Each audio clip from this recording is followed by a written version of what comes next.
Bonsoir les amis, bienvenue dans une nouvelle vidéo sur votre chaîne Full Confidence que nous allons bien sûr consacrer à l'analyse de l'après-match du premier match de la saison du Real Madrid en Liga, qui s'est soldé sur une victoire de 2 buts à 0 en faveur des merengues.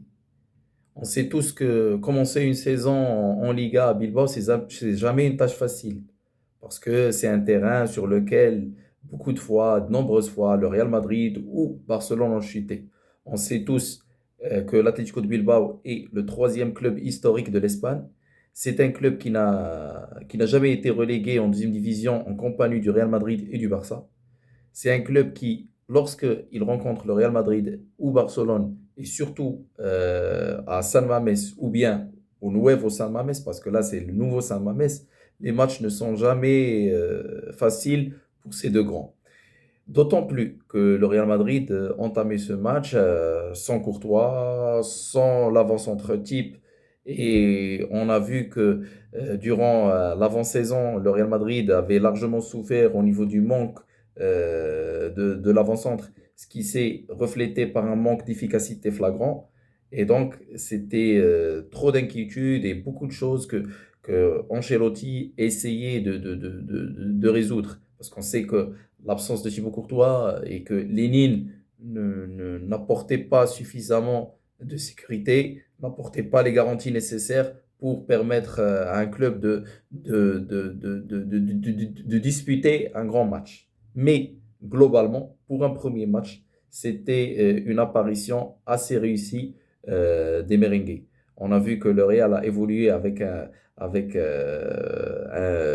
11 type qui était composé de Lénine dans les buts. Lénine qui a fait un assez bon match. C'est vrai qu'il n'a pas été souvent mis en contribution grâce à la bonne animation défensive. Et c'est une chose qu'il faut souligner. Aujourd'hui, le Real Madrid était bien en place défensivement. Les joueurs étaient assez solidaires entre eux. Les lignes étaient compactes. Et c'est une chose qu'il faut souligner. Et c'est une chose que j'ai déjà souligné lorsque j'ai fait le bilan de l'avant-saison. J'ai dit que ce qu'on a vu, le laisser-aller défensif qu'on a vu au niveau des matchs de préparation, on ne pouvait pas le voir au niveau de Liga. Et sur ce point, j'étais assez confiant. Et c'est ce qu'on a vu aujourd'hui. Donc, au niveau du bloc défensif, il était formé avec Militao, avec Alaba et avec Garcia à gauche et Dani Carvajal à droite.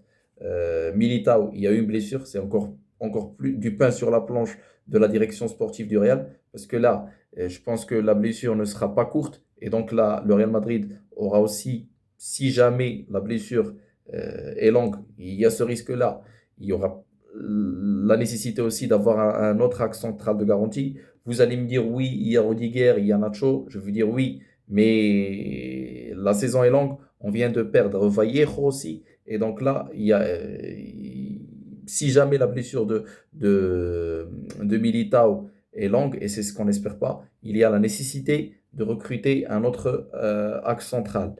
Au niveau du milieu de terrain, ça c'était extraordinaire. C'est le compartiment où le Real dispose d'une grande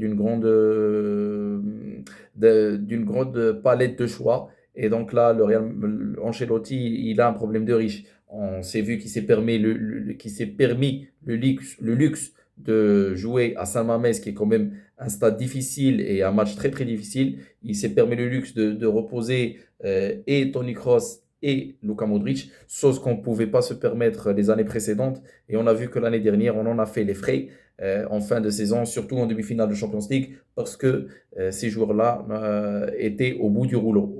Cette saison-là, il peut se permettre au moins ce luxe-là. On a vu que Jude Bellingham et Camavinga, Chouamini et Valverde font largement l'affaire et qu'ils ont les compétences nécessaires pour jouer ensemble plusieurs matchs.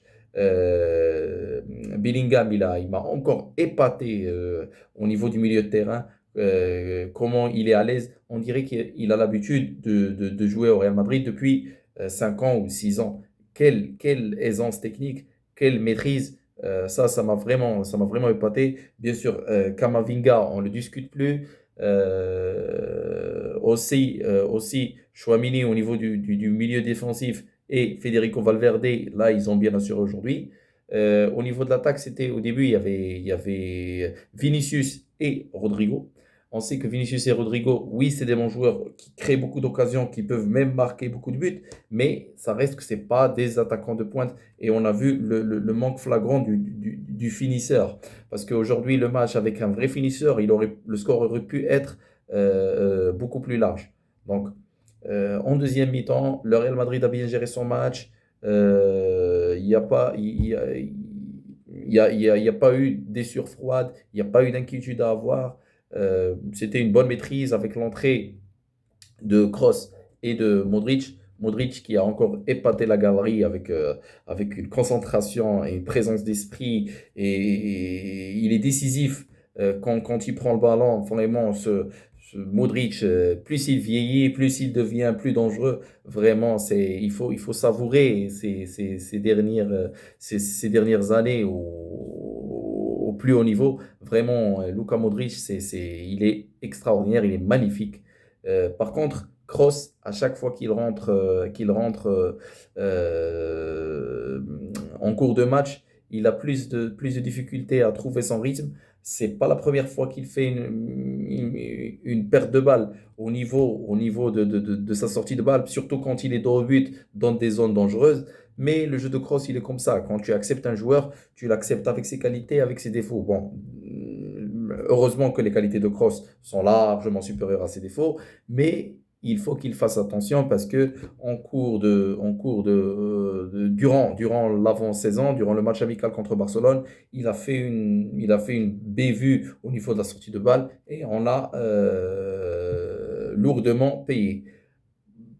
Cependant, comme premier match de la saison, et vu la difficulté qu'il y avait dans ce match-là, pour noter l'équipe, je donnerai une note de 6,5 sur 10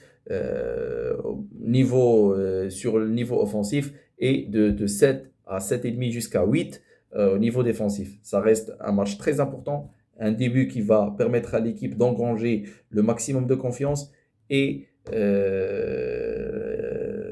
ça permettra également à Carlo Ancelotti de